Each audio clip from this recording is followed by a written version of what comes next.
Jadi mudah-mudahan Allah jaga hati kita, baik ketika kita diuji, bahkan ketika kita diberi nikmat, supaya dalam dua keadaan ini kita tetap menjadi mukmin yang ajaban, yang ideal, yang baik, yang insya Allah Allah suka sama kita. Kalau diuji sabara fakana khairallah, kalau diberi nikmat syakara fakana khairallah. Kalau dia diuji dia bersabar dan itu kebaikan untuk dia.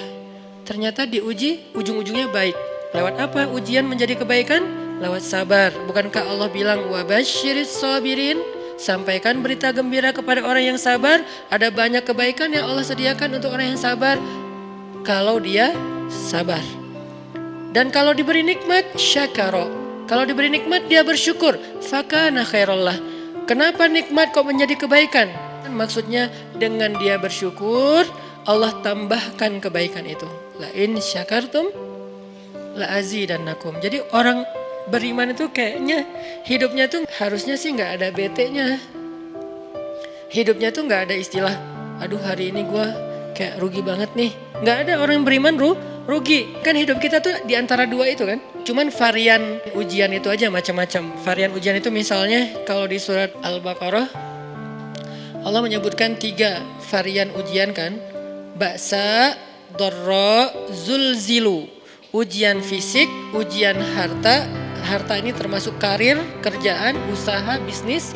Dan ujian zulzilu, ujian perasaan termasuk diputusin. Atau orang yang dekat sama kita jadian sama yang lain. Atau mungkin di unfollow oleh ya gitu deh. Saya kalau udah ngebahas bab ini agak gimana gitu. Jadi 3 varian ini masuk kategori apa?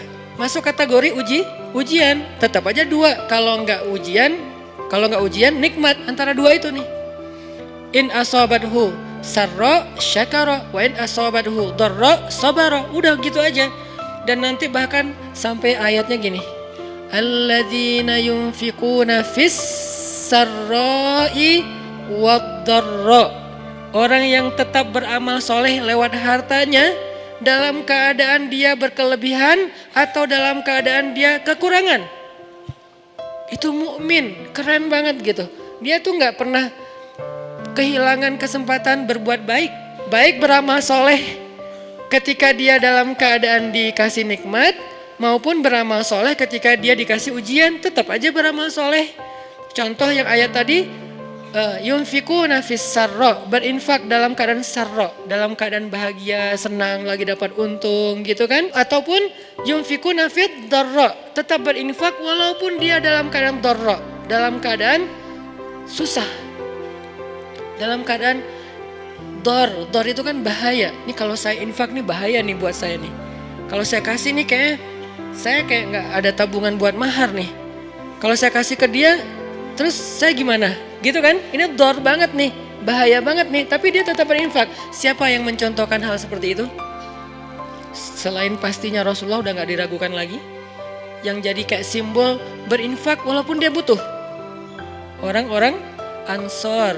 Yu'thiruna ala anfusihim walau kana bihim khasasah. Mereka mendahulukan orang muhajirin atas dirinya sendiri.